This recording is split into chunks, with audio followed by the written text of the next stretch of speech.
એક દીવાની દિવેટ કરો તો માતાજી તમારું કામ કરી દે. પણ જો તાર જોડાયેલો હોય તો આ મોબાઈલ ફોન કોકને લગાડીએ છીએ આપણે તો એમાં અનેક તાર જોડેલા છે. જુઓ, મોબાઈલને તોડો.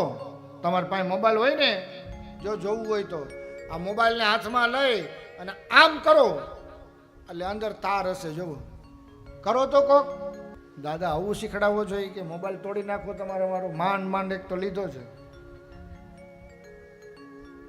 એ એટલે કહું છું કે એ તાર તૂટશે ને અંદરના તો આ તાર જોડાશે માતાજી સાથે. એમાં વાત મોબાઈલમાં ત્યારે જ થાય છે કે જ્યારે એમાં તાર એકબીજા જોઈન્ટ થયેલા છે અને આપણો તાર જ્યાં જોઈન્ટ કરવાનો છે ત્યાં જોઈન્ટ નથી એટલે વાત નથી થતી. આપણે નેટવર્ક બહાર આવીએ છીએ હજી ઘણી વાર. આપણે હજી ઘણી વાર ક્રોધ કરી લઈએ છીએ. આપણે ઘણી વાર ન ખાવાનું ખાઈ લઈએ છીએ. આપણે ઘણી વાર ન પીવાનું પી લઈએ છીએ. આપણે ઘણી વાર ન બોલવાનું બોલી જઈએ છીએ. શું કામે ને?